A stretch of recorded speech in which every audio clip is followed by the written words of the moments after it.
राधे राधे दोस्तों, स्वागत है आप सभी का एक बार फिर से। दोस्तों, हिंदू धर्म में सभी तिथियों में एकादशी तिथि को सबसे महत्वपूर्ण माना गया है। एकादशी तिथि भगवान विष्णु मां लक्ष्मी को समर्पित है। हर एकादशी का अपना अलग महत्व होता है। दोस्तों, माघ मास की कृष्ण पक्ष की एकादशी को शर्तिला एकादशी के नाम से जाना जाता है। इस दिन 6 तरीके से तिल का उपयोग कर भगवान विष्णु का पूजन किया जाता है, इसलिए इसे शर्तिला एकादशी कहा जाता है। इस दिन भगवान विष्णु माता लक्ष्मी का पूजन करने से व्यक्ति की हर मनोकामना पूरी होती है और जीवन में धन वैभव की प्राप्ति होती है। दोस्तों, इस बार शर्तिला एकादशी का व्रत 25 जनवरी दिन शनिवार को रखा जाएगा। शनिवारी एकादशी के इस अद्भुत संयोग पर आप पीपल वृक्ष का पूजन अवश्य ही करें, क्योंकि पीपल वृक्ष में भगवान विष्णु मां लक्ष्मी का साक्षात वास होता है।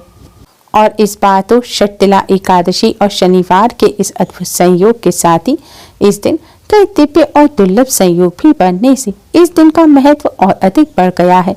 इन अद्भुत संयोगों में अगर आप पीपल के नीचे यह एक चीज रख देते हैं तो भगवान विष्णु माता लक्ष्मी की कृपा से आपको दुख दरिद्रता से मुक्ति मिल जाएगी। जन्मों जन्मों के पापों का नाश हो जाएगा। जीवन में चली आ रही बड़ी से बड़ी परेशानी दूर हो जाएगी और कष्टों से छुटकारा मिलेगा। दोस्तों, शर्तिला एकादशी के दिन पीपल वृक्ष का पूजन करने से पितरों का भी आशीर्वाद प्राप्त होता है और पितृदोष भी दूर हो जाता है। हिंदू धर्म में शर्तिला एकादशी का विशेष महत्व बताया गया है। इस दिन व्रत करने से घर में सुख समृद्धि आती है और भगवान विष्णु की कृपा से कन्यादान के बराबर पुण्य फल की प्राप्ति होती है। शर्तिला एकादशी के दिन तिल का दान करने से सहस्त्रों गौदान के बराबर पुण्य फल प्राप्त होता है।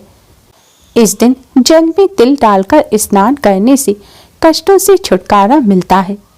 तिल से अगर आप अपने पितरों का तर्पण करते हैं तो पितरों की आत्मा को शांति मिलती है और पितरों का आशीर्वाद प्राप्त होता है। पितृदोष भी दूर हो जाता है। इस दिन भोजन में तिल डालकर खाना चाहिए या फिर आप तिल के कोई भी पदार्थ जैसे कि रबड़ी, तिल के लड्डू या गजक आदि का सेवन अवश्य ही करें। ऐसा करने से रोगों से छुटकारा तो मिलता ही है, साथ ही ग्रह दोष भी दूर होते हैं और भगवान लक्ष्मी नारायण का आशीर्वाद मिलता है। इस दिन जल में भी तिल डालकर उसका सेवन करना चाहिए। इस दिन पूजन में भी तिल का इस्तेमाल करना चाहिए। भगवान विष्णु को तुलसी पत्र के साथ तिल अवश्य ही अर्पित करें और तिल से हवन करना चाहिए। ऐसा करने से सभी दोष दूर होते हैं और सभी ग्रह पीड़ाओं से मुक्ति मिलती है। भगवान विष्णु जी के आशीर्वाद से दुखों से छुटकारा मिल जाता है। दोस्तों, एकादशी के दिन धन संबंधी समस्या को दूर करने के लिए, भगवान लक्ष्मी नारायण की कृपा प्राप्त करने के लिए पीपल वृक्ष का पूजन अवश्य ही करना चाहिए, क्योंकि पीपल वृक्ष में भगवान विष्णु का वास होता है। भगवान श्री कृष्ण ने स्वयं कहा है, वृक्षों में मैं पीपल वृक्ष हूँ। शास्त्रों के अनुसार एकादशी के दिन पीपल वृक्ष पर सूर्योदय से लेकर सूर्यास्त तक मां लक्ष्मी का वास होता है। और इस बार तो एकादशी शनिवार के दिन है। शनिवार के दिन होने से इसका महत्व कई गुना अधिक बढ़ गया है। शनिवारी एकादशी के दिन भगवान लक्ष्मी नारायण की कृपा प्राप्त करने के लिए पीपल वृक्ष का पूजन अवश्य करना चाहिए। आज के दिन पीपल वृक्ष का पूजन करने से भगवान लक्ष्मी नारायण की कृपा से कष्टों से छुटकारा मिलता है। ग्रह दोष भी दूर होते हैं। घर में चली आ रही धन संबंधी समस्या दूर होती है। घर में सुख समृद्धि आती है। घर में मां लक्ष्मी का वास होता है और धन में बरकत होना शुरू हो जाती है। एकादशी के दिन पीपल वृक्ष का पूजन वैसे तो किसी भी समय किया जा सकता है, लेकिन प्रातः काल और संध्या काल के समय पीपल वृक्ष का पूजन करना विशेष शुभ फलदायी होता है। पीपल का पूजन करने के लिए सबसे पहले स्नान का स्वच्छ वस्त्र धारण करें। आज के दिन पीले या लाल रंग के शुभ रंग के वस्त्र पहनकर ही पीपल वृक्ष का पूजन करें। अब दोस्तों, आप एक दीपक लें। आप मिट्टी का या आटे का कैसा भी दिया ले सकते हैं। आटे का दिया ले रहे हैं तो साफ जल से आटा मढ़ें और आटे में नमक इत्यादि कुछ भी ना मिलाएं।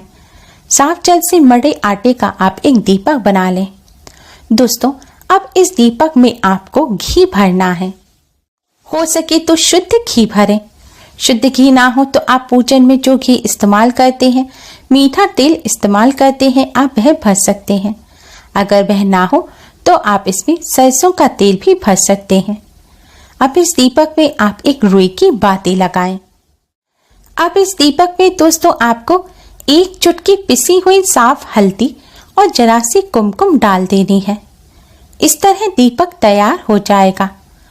अब इस दीपक को लेकर आप पीपल वृक्ष पर जाएं और इस दीपक को आपको पीपल वृक्ष के नीचे इस प्रकार रखना है कि इसकी जो बाती है वह पूर्व दिशा की तरफ होनी चाहिए। जिस दिशा से सूर्य उदय होता है उस दिशा की तरफ यह बाती होनी चाहिए।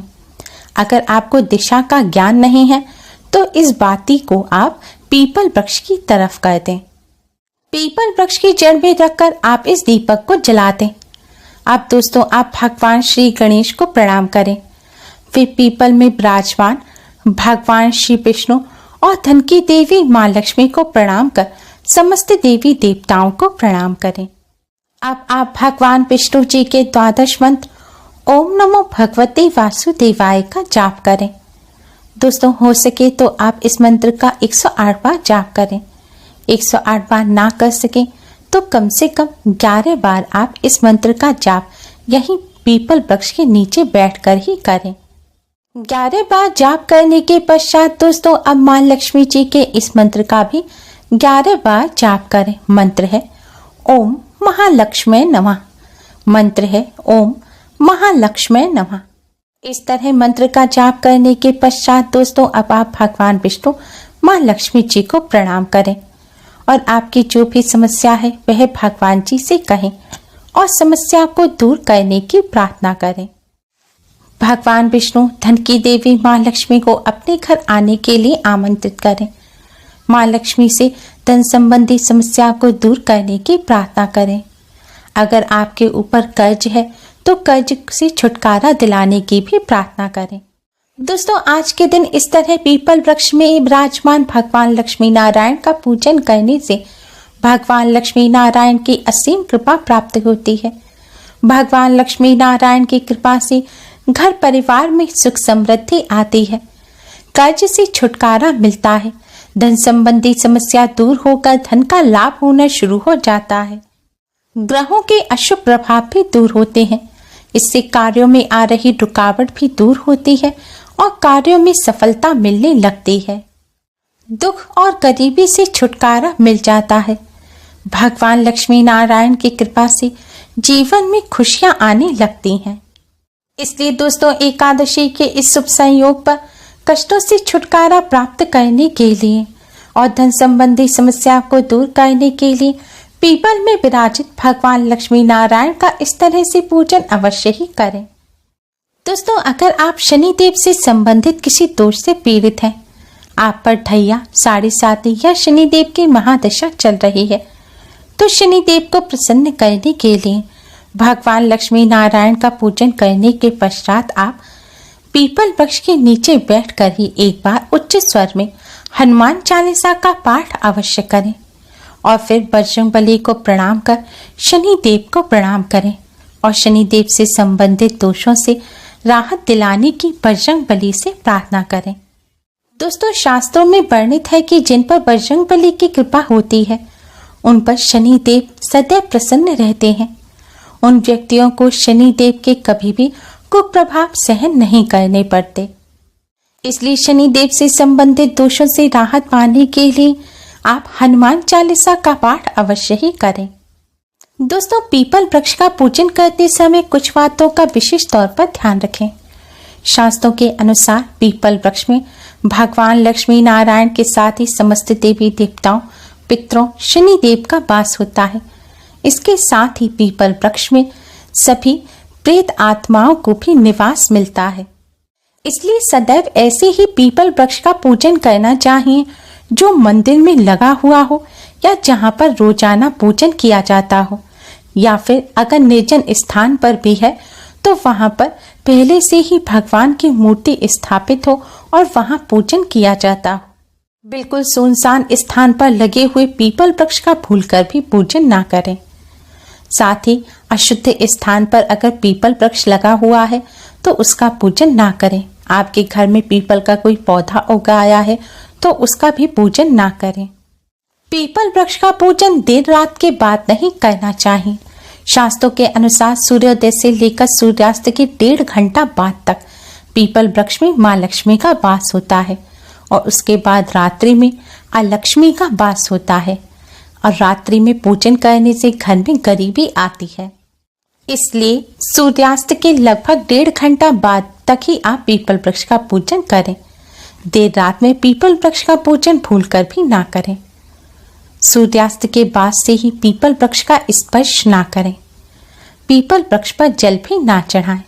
आपने पीपल के नीचे जो दीपक जलाया है, चाहे वह घी का दीपक हो या तेल का दीपक हो, उससे आरती ना लें। पूजन करते समय आपका मुंह झूठा नहीं होना चाहिए। आप अगर तंबाकू इत्यादि खाते हैं तो कुल्ला करने के बाद ही पूजन करें। पीरियड के दौरान महिलाएं ना तो पीपल वृक्ष का पूजन करें और ना ही पीपल वृक्ष के नीचे जाएं। दोस्तों, इन सावधानियों को बरतते हुए अगर आप पीपल वृक्ष का पूजन करेंगे तो इससे आपको अवश्य ही लाभ मिलेगा। उम्मीद है आपको हमारी ये वीडियो पसंद आई होगी। प्लीज़ लाइक कर अपने फ्रेंड्स के साथ शेयर जरूर करें और यूजफुल वीडियोस के लिए चैनल को सब्सक्राइब कर बेल आइकन को भी जरूर दबाएं। Thanks for watching. Radhe Radhe.